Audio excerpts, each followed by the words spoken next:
ఓం గం గణపతియే నమ. శ్రీ గురుభ్యో నమ. శ్రీమాత్రే నమ. పరమేశ్వరుడు తలపెట్టిన ఆ మహాయాగము చేయుటకై హోమకుండము కొరకు పరమేశ్వరుడు సప్త సముద్రాలలో చివరి సముద్రమునందలి నీటిని తన యొక్క ఫాల నేత్రాగ్నితో ఇంకింపచేస్తాడు. హోమకుండము సిద్ధమైంది. సర్పి సముద్రము నెయ్యి కాగా మిగిలిన సముద్రములు అభిగారాలు, పుష్కలావర్తక మేఘాలు దర్వులు, బ్రహ్మ విష్ణు మహేంద్రాది దేవతా గణములు సపరివారంగా సకల జీవరాశులతో పాటు ఆ మహాయాగానికి సమర్పించబడ్డ పశువులు. ప్రకృతిలో ఉన్న సమస్త వస్తుజాలమంతా హోమద్రవ్యమైంది.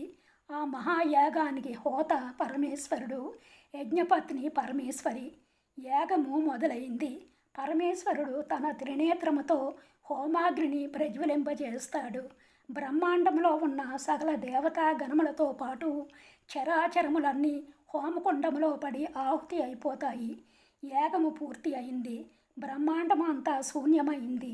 అప్పుడు పరమేశ్వరుడు పరమ భక్తితో కైమోడ్చి ఎలుగెత్తి, విశ్వరూపిణి సర్వాత్మన్ విశ్వభూతైక నాయికే లలితా పరమేశాని సంవిద్వహ్నే సముద్భవ అంటూ, ఏ తల్లి అఖిల బ్రహ్మాండాలను తన కుక్షియందు ధరించి విశ్వమాతగా అలరారుతున్నదో, ఏ తల్లి సమస్త చరాచరములందు చైతన్య రూపముతో ప్రకాశిస్తున్నదో, ఏ జనని ఈ జగత్తు యొక్క సృష్టి స్థితి లయ అను త్రికార్యములు హేళగా అవలేలగా క్రీడామాత్రమున చేయుచున్నదో, అట్టి శుద్ధ చైతన్య స్వరూపిణి ఆదిశక్తి అయిన శ్రీ లలితాదేవి ఈ చిదగ్ని కుంఠము నుండి ఉద్భవించు అని పరిపరి విధముల స్తోత్రములు చేస్తాడు.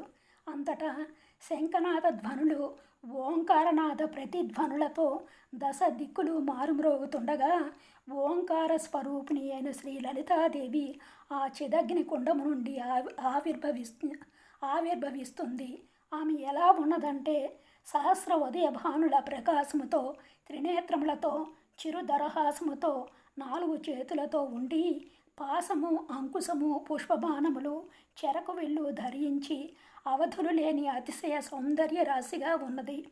తన ఆవిర్భావానికి కారణభూతమైన 2 దైవ కార్యములకు ఆమె సంసిద్ధ అయింది. మొదటిది శూన్యమైన బ్రహ్మాండములో మరలా పునఃసృష్టి చేయడము. రెండవది క్రూరుడైన భండాసురుని వధించడము. ప్రకృతి స్వరూపమైన స్త్రీ మరియు పురుషుడే సృష్టికి మూలమన్న సత్యాన్ని లోకాలకు తెలియజేయుటకై శ్రీ లలితాదేవి తన రూపము నుండి ఒక పురుష రూపాన్ని సృష్టిస్తుంది. అతడే కామేశ్వరుడు. తన యొక్క మన సంకల్పముతో 2 దివ్యమైన పూలమాలను సృష్టించి కామేశ్వరుని వివాహమాడి తాను కామేశ్వరి అయింది. చిదగ్ని కుండము నుండి ఒక దివ్య సింహాసనము ఉద్భవించగా శ్రీ లలితా కామేశ్వరుడు ఆ దివ్య సింహాసనముపై ఆసీనులయ్యారు. అపురూపమైన ఆ ఆది దంపతులను స్మరిస్తూ హయగ్రీవుడు ఇలా స్తుతిస్తాడు: కామేశ్వరాయ కామాయ కామపాలాయ కామినే నమః కామవిహారాయ కామరూపధరాయ చ. హయగ్రీవుడు కనులు తెరచి మరలా ప్రారంభిస్తాడు: ఓ అగస్త్య, తరువాత శ్రీ లలితాదేవి మహాసృష్టి ఆరంభించింది. మొదటిగా ఆమె దక్షిణ నేత్రమైన సూర్యనేత్రము నుండి విష్ణు పార్వతి జన్మించారు. వామనేత్రమైన చంద్రనేత్రము నుండి బ్రహ్మ లక్ష్మి ఉదయించారు. తరువాత అగ్నిస్వరూపమైన ఆమె యొక్క ఫాల నేత్రము నుండి రుద్రుడు సరస్వతి జన్మించారు. ఆపై శ్రీ లలితాదేవి తన యొక్క మనఃసంకల్పముతో దేవ యక్ష గంధర్వ కిన్నెర కింపురుష నాగ దానవ మానవులను సృజింపజేసింది. ఆ తరువాత సూర్య చంద్ర అగ్నులను, అంతరిక్షాన్ని, గ్రహ నక్షత్రాలను సృష్టించింది. ఆమె యొక్క ఉచ్ఛ్వాస నిశ్వాసముల నుండి వేదాలు పుట్టాయి. ఆ వేదాల నుండి ఉపవేదాలు, ఉపనిషత్తులు, పురాణాలు, 6 శాస్త్రాలు, ఇతిహాసాలు, కావ్య నాటకాదులు మొదలైన 64 విద్యలు పుట్టాయి. శుష్కించి శూన్యమైన ప్రకృతి అంతా పచ్చని పచ్చదనంతో చిగురించి పుష్పించి పులకరించింది. దేవతా గణములంతా మునుపెన్నడూ లేనంత దివ్య తేజస్సుతో ప్రకాశిస్తున్నారు. సకల జీవరాశులు నవ చైతన్యముతో శోభిల్లుతున్నాయి.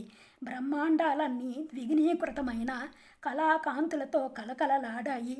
శ్రీ లలితా కామేశ్వరి చేపట్టిన మొదటి కార్యము ఆనందంగా సంపూర్ణమయ్యింది. ఓం శ్రీ మాత్రే నమః.